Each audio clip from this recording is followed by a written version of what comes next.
let me introduce our very special panelists. And firstly, let me welcome our very special guest, TImo Boldt. TImo is the CEO and founder of Gousto, the data-driven recipe box company with a vision to become the most loved way to eat dinner. Since exchanging life at the age of 26 in finance to follow his passion for food, TImo's leadership has taken Gousto on an incredible journey, creating an industry-leading customer proposition, all whilst being laser-focused on business's purpose to have a positive impact on people and the planet. As a result, the Recipe Box company became B Corp certified in 2021. TImo was named EY's Entrepreneur of the Year in 2022 for his innovative approach to technology, sustainability, and a people-first culture. TImo has also sat on numerous boards as a non-executive director. So not only does he have extensive experience as an executive, he also understands what it's like to be a non-executive director. Richard Sheath co-founded Independent Audit, and he has seen many, many boards over his 20 years of looking at board effectiveness. Increasingly, he's become concerned that many organizations claim to have customers at the core of business discussions in the boardroom, but it doesn't feature the customer anywhere near as much as you might think or expect. And that is a big hole, whether you're trying to understand how your customers think or care about how you treat them in practice. And as a board advisor, Richard is a leading thinker on how boards can work better. So at this stage, I'm going to hand over to Richard, who will explain a bit more about why we're hosting this session and to start the conversation. Yeah, good. Thanks, Tom. As Tom was just referring to now, I have become increasingly concerned. I mean, typically when you pick up a CEO statement in an annual report, you read a value statement, whatever, it's got all the sort of predictable elements of, we're all about innovation, it's all about our people, it's all about collaboration, it's all about growth, and virtually always there's a statement in there, it's all about our customers. But then when we actually see what happens in the boardroom, when we see what is in board packs, we just don't see the customer featuring. So it seems to be a bit of a mismatch there. And this was really brought home to me actually last year when I was at the Edinburgh Fringe watching a couple of comedians who were talking about sort of trying to puncture corporate speak. And they put up on the screen so many quotes from huge global corporates. And the wording was exactly the same in all of them. The customer is at the center of everything we do. Now, so the question really is, that might be the case at the management level or at the organizational level, but at times it doesn't really feel like that in the boardroom. So how often is it really happening? And this is despite these huge strategic issues that are emerging from generational change, technological change, the macroeconomic situation, the cost of living, how people communicate, you name it, so much change happening. But you think, well, that makes it really important that we've got to actually really understand the customer, put the customer at the center. So there's something missing here. So we thought we'd ask TImo along today because here he is at the center of a very successful business, customer-centric business in reality, as well as Tom mentioned, having, sitting as a non-executive on a good number of boards. So TImo, what should putting the customer at the center actually look like or feel like in the boardroom? Thanks for having me.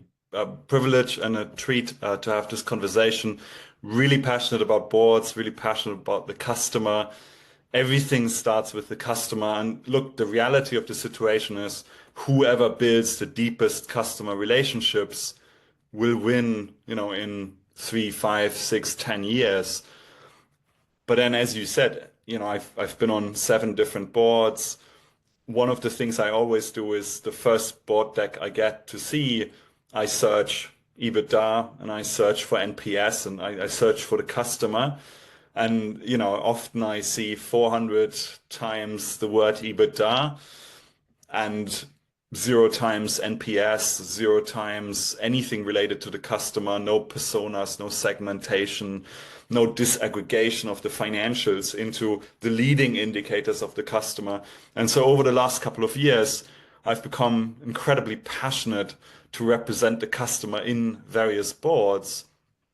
And I just firmly believe the more you can do that as a board, the more it foreshadows financial success But yeah, it's a journey. I think we're, at the early innings of having the customer attend board meetings. So you just represent the customer on those boards. What does that actually look like or feel like in practice? What do you actually do? Look, I give you one practical example, right? If we have a budget discussion, every single board in the UK has budget discussions, obviously, if you set the budget for the next year. But what does that actually mean for the customer? I mean, amazing. In every board session I quickly understand what we plan to do in terms of top line and bottom line. But I mean, so what? Like, bring this alive for me. How will this feel differently for me as a customer? What's in it for me as a customer? Are you actually generating long-lasting value? And, are you widening the moat? Because if you do heavy lifting, leveraging your capabilities in a unique way that creates value for me as a customer, you're creating moat. And so forget the budget, could not care less about the financials. Tell me the story behind the budget. Tell me what this means for me as a customer. Am I getting more value? Yes, no. If the answer is yes, my competitive advantage will most likely grow and I foreshadow success over the next 5 years. If you're just driving EBITDA because you're taking cost out, that's a very different story. I feel nothing as a customer. Therefore, we probably worsen our competitive position over the next couple of years. And so always disaggregating budgets is, I think, a great example to bring that alive. Yeah. So sometimes wonder whether some boards just struggle with actually understanding who their customer is or what they mean by the customer. I mean, in the retail business, maybe, or service delivery, maybe it's more obvious. But if you've got intermediaries, if you've got brokers in the middle, or when you focus on financial transactions, maybe they just sort of get confused or it's not very clear. But my thinking is that ultimately, whether it's just transactional based, there's still a beneficiary or non-beneficiary at the end of the chain. So it must be possible. And do you sense at times boards struggle with that? Yeah, but I think it's laziness to just call out that behavior, and you have to challenge yourself, right? Like, whoever builds the deepest relationship, even if it's indirect, the brokers, intermediaries in between, but if you create long-lasting value for customers, no doubt you will win, and success will compound over time. And so I think you have to challenge yourself. There are a couple of traps. Often you see boards of companies that have average income customers of 30K. The average board member sits on a couple of million of private wealth. How do you bridge that? So there are lots of blind spots I think boards have to work through. But in my humble opinion, I mean, it's possible for boards to understand their customer, and you have to make a very active effort to kind of go beyond the financial statements, which are much easier for everyone to digest. I mean, you mentioned earlier the board pack. And I find this interesting how I'm sure the management teams are often thinking, or day in, day out, they're doing things which are focused on the customer. And yet, when it comes to actually explaining to the board, the word disappears. I wonder what's happening there. I mean, is it this obsession with financial performance is getting in the way? What is it? I think so. I think there's a huge bias across boards to have financially literate people on their boards. And no doubt that's incredibly important. I'm financially literate. I think you have to be as a board member.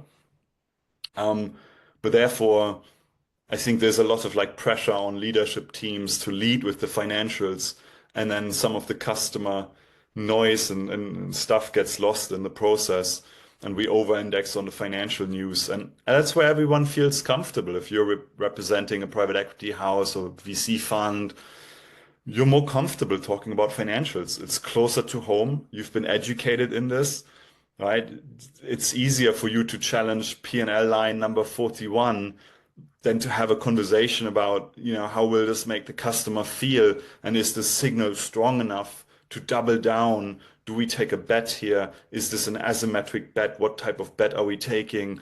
But ultimately, you as the team, and therefore you as the board, you're constantly underwriting bets to make the customer relationship deeper. And so you have to bring it back to that. Because if you just look at the financials, you're looking at, lagging indicators. It's rear view mirror gazing. Whereas what foreshadows success is the early indicator, which is the customer. Yeah, there's some quite interesting research being done over the years, how if they actually, it was more focus on what the customers were saying as a leading indicator, then some fairly large, not necessarily corporate collapses, but certainly steep drops in performance may well have been anticipated at a much earlier stage. And yet, that research has been around for a long, long time, 15, 20 years. And yet, it doesn't seem to have landed. It's interesting, isn't it? Yeah, absolutely. And look, I mean, you have a lot of analytical people on boards. In a previous time, I pushed the board to call customers. And it makes everyone deeply uncomfortable. It's very, very painful. If you've never done it, right? You don't know what to expect. You need to be trained up. You need to have a script, and then you call customers.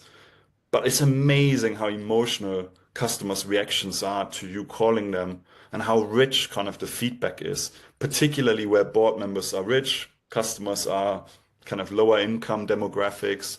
You have to somehow get that rich emotional feedback to fully understand kind of what the company actually does every day and how they perceive your actions over time. I suppose one of the big benefits of doing that as well is it actually forces the board member to actually understand who is our customer, in the sense that, I mean, I imagine, there's a lot of different categories of customer, whether it by age, gender, you name it. So how important is it, or is it actually a bit of a distraction to get down into that detailed breakdown? Well, you have to deeply understand what's the composition of customers. Do you cater to one segment, 5 segments? If we do innovation, who is it for? New customers, existing customers, loyal customers? Which segment do we want to grow in? In my business, is it halal? Is that a growth market? Or are we focusing on health? Food is medicine. Or are we focusing on convenience, 10-minute recipes? But they're different customer segments. And if you don't understand the customer segments, it's really hard to make any financial prediction, because if you don't understand what you're building and what the value is and the perceived value by customer cohort, then you're kind of flying blind to some extent.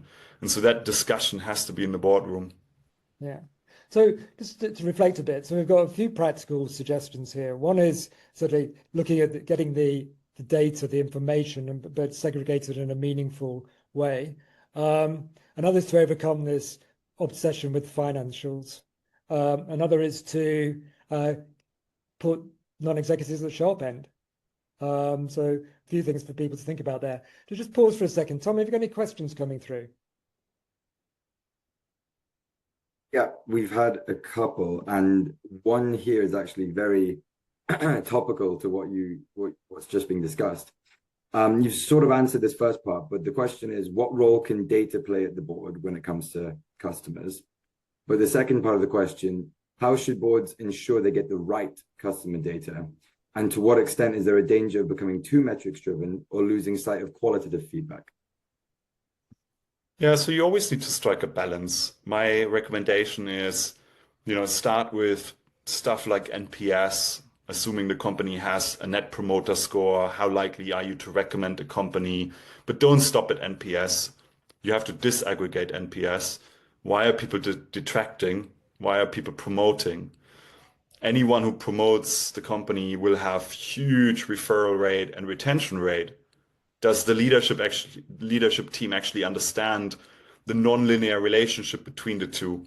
If you can move somebody from a 5 to a 6 on the happiness scale, nothing happens. If you can move somebody from an 8 to a 9, you get exponentially more retention and referral rate. And so just understanding that kind of structure behind NPS is then the unblock to have a much more sophisticated discussion around resource allocation.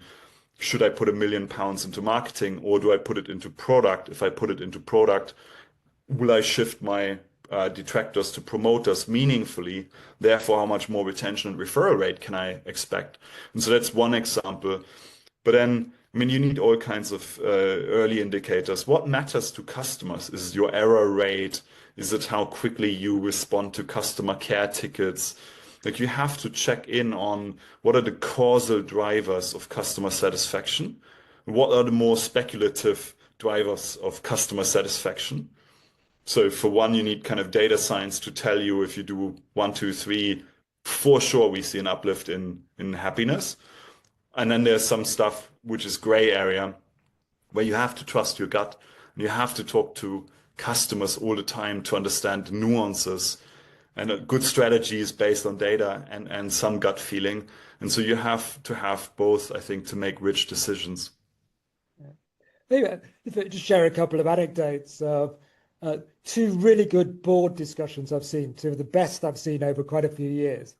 One was a retail bank with the mystery shopper experience, where the Ned had wandered into a branch.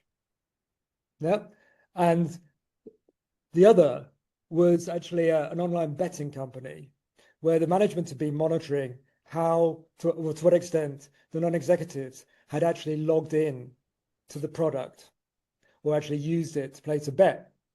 Yeah. And both led to great discussions. The first one, a very positive discussion, but it was very wide ranging because it sucked people in to talking about the customer experience. And everybody then, they were all going very enthusiastic about mystery shopping by them as the non-execs. The second one was actually a very more negative discussion because it just focused on the fact that the board did not relate to the product.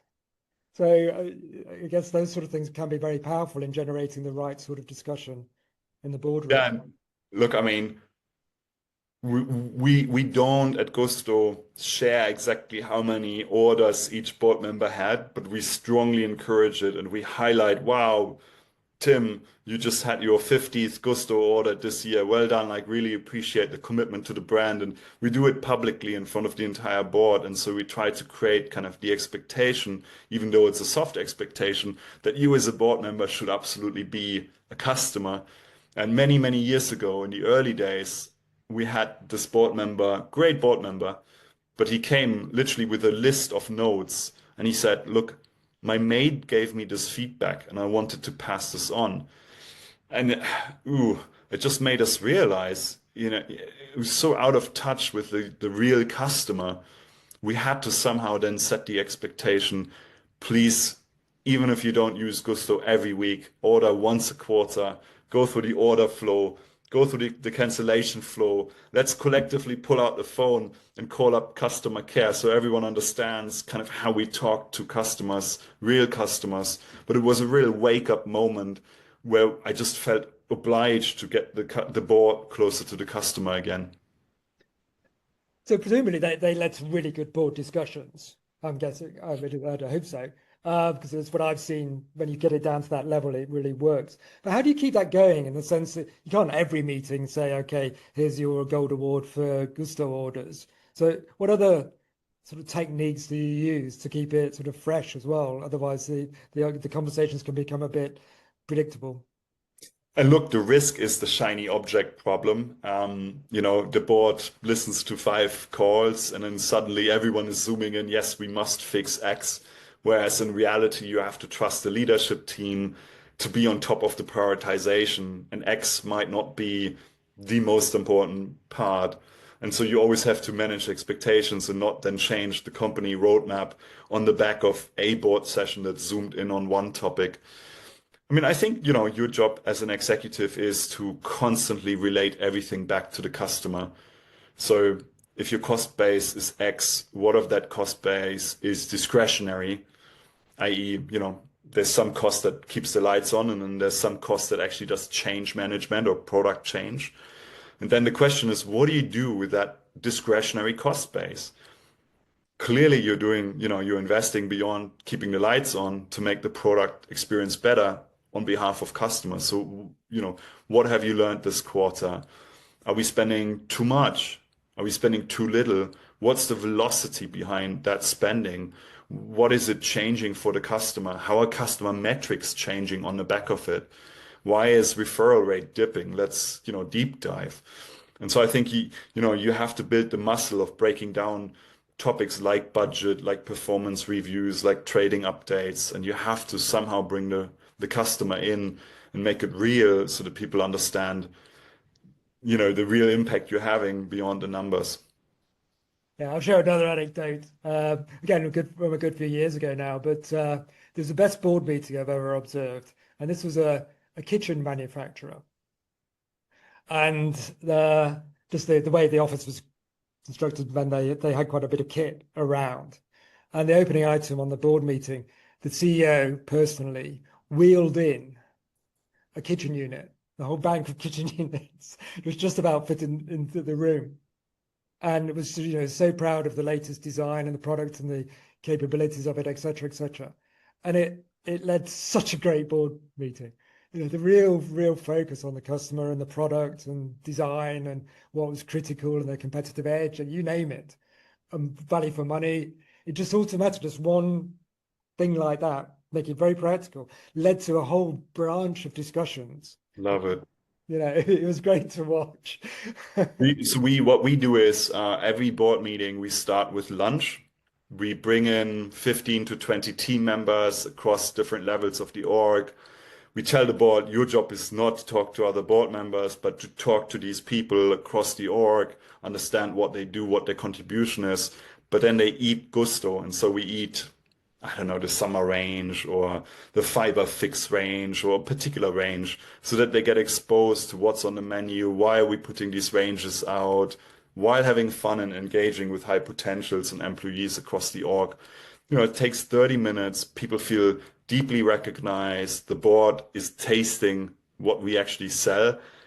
And yeah, you make everyone feel special and you set the tone. This is about the customer today.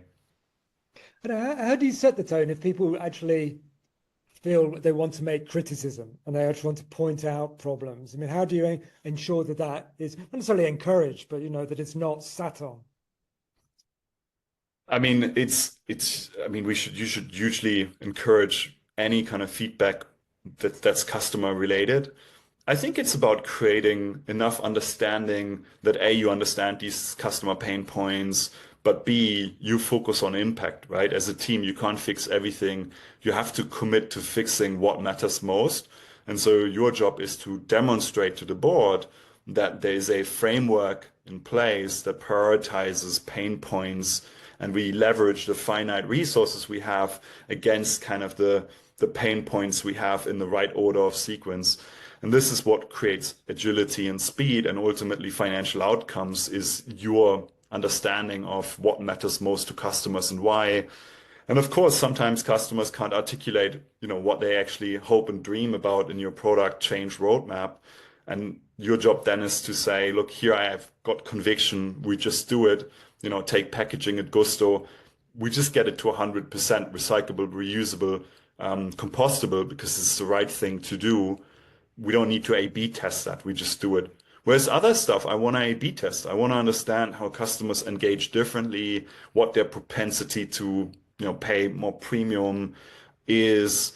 And so we are trying to be very intentional where we seek data and where we just say, look, we have conviction, just get it done. Customers will love this. Right. So again, just putting this in the sort of boardroom dynamic. One of my frustrations often is agendas and how agendas are not very flexible, or certainly don't allow enough time for just standing back and having that sort of unguided discussion that perhaps you need and perhaps is needed to talk about the customer. I mean, do you, in the Gousto board, how have you tackled that from an agenda point of view? I mean, look, it's never perfect. We try to allocate some fluid time. I call it the CEO update. I write, 3 to 4 pages. I describe the highlights, the lowlights, what's keeping me up at night. And so, as rich an update as I can possibly provide. And then we deep dive into a couple of areas and I try to distill questions. Here's, what really keeps me up at night. Here's where I need your support. And so I try to curate the agenda to some extent and leave space for open discussion. But it's never perfect, right? Sometimes you need less time, sometimes more time. If we run out of time, we often then do deep dives or teach-ins outside the normal board cycle. So we just had one on retention. My chief of staff, who's amazing, he's been in the business for 13 years. He's produced 40 slides to educate the entire board on retention because we felt like the board is not kind of up to scratch when it comes to retention. Understanding is such a deep, rich area of specialized knowledge. We really wanted to educate the board. Whereas, in the board meeting, we often don't have time to go that deep and educate. So how far do you look at that from a risk point of view? If you take retention as an example, is that one of your top risks, and therefore you bring the focus of the board onto retention that way? Is that how you do it? Yes, retention is the God we pray to, and its cousin, NPS. I mean, look, whoever builds the deepest relationship will win this market, no doubt. And my job is to create phenomenal value for customers every quarter. And so our job really should be measured by the value we create for customers. Customers pay salaries, everything. And so that's kind of how we try to structure these things. Yeah. You just mentioned NPS again. I was going to ask you earlier when you mentioned this sort of 8 or 9 trigger point, which really makes a difference. Is that specific to any particular sectors, or is that a generic rule of thumb when working with NPS? I think it's pretty common. I mean, different companies have different NPS elasticity, but it's well worth checking in on the relationship between NPS on the one hand, and then referral rate and retention rate on the other hand. And you see this kind of nonlinear relationship, and then you can start playing with it. And you as a leader make better decisions between kind of putting money into marketing, people, or product investment, because you then start to really kind of decompose what do I get for 1 unit of effort in product versus 1 unit of investment into marketing. And you can kind of triage people and capital across opportunities in a much more sensible and kind of framework way. Right. Just pause there again. Tom, questions coming through. Yes, we've had an interesting couple of questions come in. I'm going to start with the first one that came in prior, which is, how should we think about the difference between clients, i.e. those who pay us for what we produce or do, and consumers, those who actually use the product or receive the service? Often very different people, sometimes different objectives. Mostly obvious, clients can value cost efficiency, while customers can value the quality of delivery. A great question, thank you. I mean, you have to value both, right? You have to deeply understand the end customer. But if you're selling B2B and they sell B2C, you still have to understand, your customer, i.e. your client. Most likely it's a false dichotomy, i.e. what's great for their customers is great for your clients. And so I think there's huge alignment. And then there's some stuff you're selling for cost and efficiency gains, but you still have to treat them as your customers. What pound return are you generating for them? Because they are your customer. When you sell efficiency-focused technology or software as a service. And so, yeah, I mean, go deep on both, I would say. And sorry, I mean, this is a little bit generalized as an answer, and it does depend to the industry, the type of company. But I mean, customer obsession, client obsession will do great things for your board. And so I think you can generalize. We just talked about agendas, which I think are really important in allowing the space for this. What about the chair? Yeah, because I don't know what your personal experience has been. Maybe you can share it. I mean, if you can arrive on a board and you don't see a chair with the same passion or recognition of the importance that you believe. How tricky is that? How do you bring them on board? Well, it's hugely important that the chair is educated on what the key drivers of performance are and what foreshadows future success. And ultimately, you as the CEO set the tone in the board, and you have to collaborate with the chair to ensure the chair lives the same values and behaviors. And so if you're the chair of a board, it's your job to really go deep on the customer. But equally, if you're the CEO, have dinner with the chair, align on what matters most and why. If that person is more financially minded, leverage financial literacy to explain why the customer matters so much.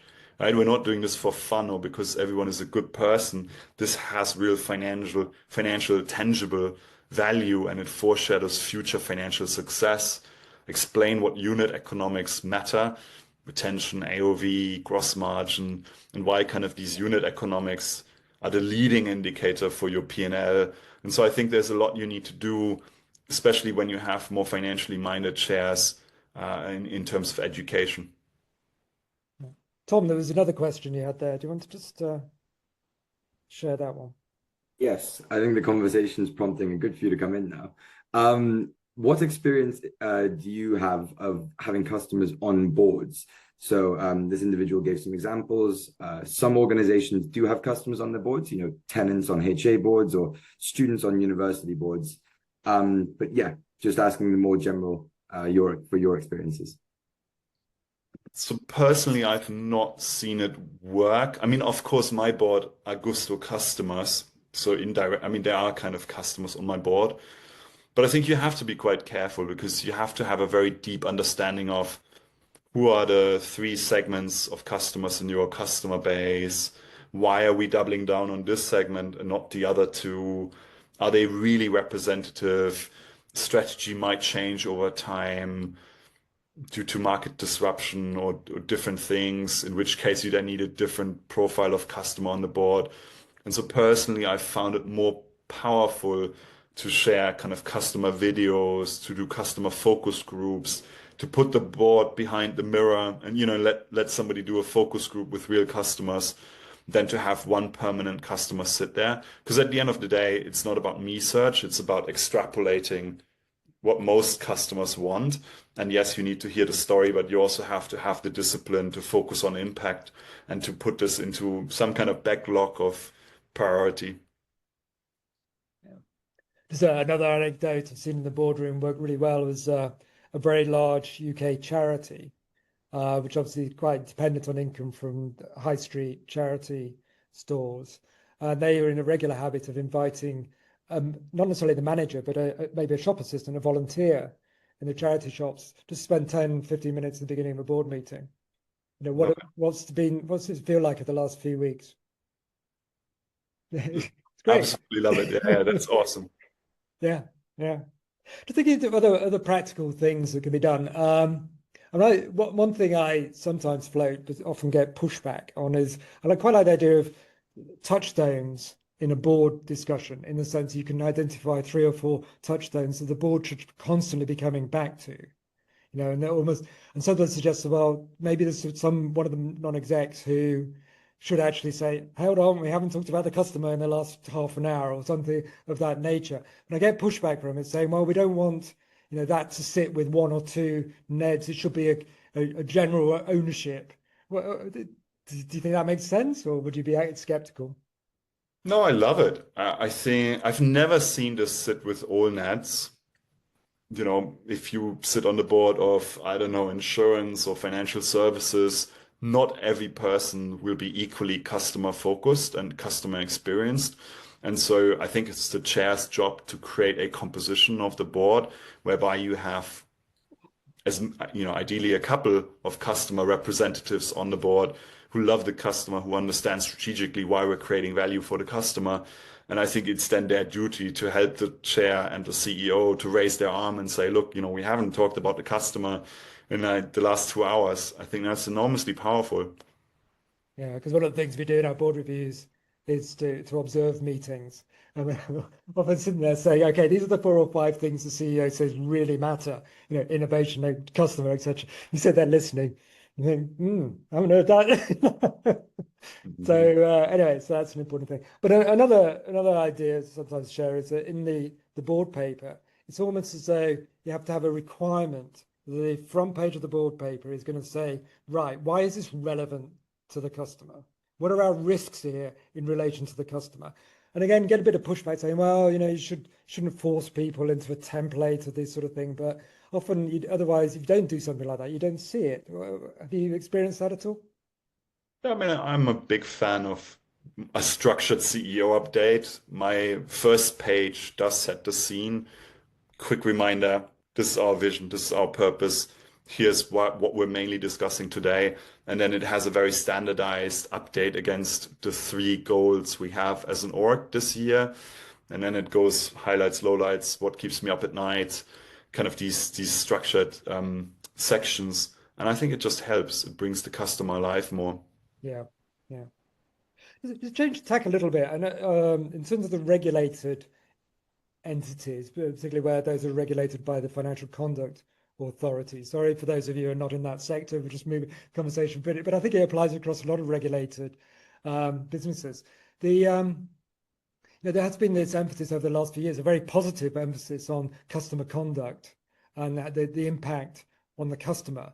And that's been great, and it's often seen a lot more board focus on the impact on the customer. But it does worry me at times when I see boards who are very focused on that. They're looking at it from a compliance point of view, looking at it from the reporting and data.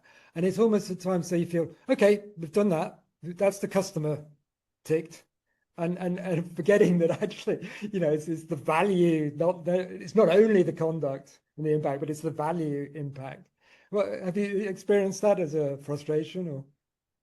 Definitely as a frustration. I've seen this too often as a tick the box exercise, like thoughtful kind of board update. But whenever you don't link the customer to your P&L or financial metrics, you just see board members kind of lean back, disengage slightly, nod, the engagement drops off, impact falls off the cliff. And so I think the risk here is you do it in isolation, you do it as a tick the box exercise, whereas the customer really has to sit at the forefront of strategy. If you talk about financials, you have to bring the customer alive to explain these financials and the real impact you're having in people's lives. And so I've not yet seen that done very effectively, if I'm honest. Right, right. Tom, we've just got a few minutes left, so just turning to any questions. Yeah, and we've had a few come in, so given we're conscious of time, I'll just stay on and ask these few to you guys. So, TImo, this one's very much directed at yourself, as you mentioned, the use of NPS at the Gousto board. But this individual asks if you've ever looked at using other metrics, such as ease, in quotation marks, instead or as well as NPS, and if so, do you use other ones alongside NPS, or do you find it's such a strong metric that you use it as your main one? So, I mean, look, specifically to Gousto, we identified a couple of other metrics. So, for example, customer satisfaction. We send food across the UK, 43 million meals, Gousto meals were eaten in the first half of this year. There are, rare occasions when this doesn't work out perfectly. And so then the question is, how do we show up for customers when things don't work out perfectly? And so we obsess about customer satisfaction, i.e. our contact center, customer support, kind of happiness rating. That's really, really important. We look at on time in full. So how many things are of poor quality, how many boxes arrive late? Hopefully none, but again, being realistic, there are always some.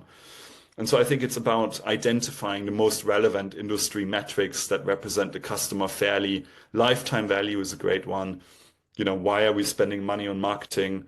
How do we predict lifetime value? So retention times AOV times margin minus discounts gives you kind of an approximation of the value of a customer you acquire. How much are you then spending to acquire that customer? Is that ratio above one? Are you making kind of positive margin on customer acquisition within a certain time frame? Yes, no.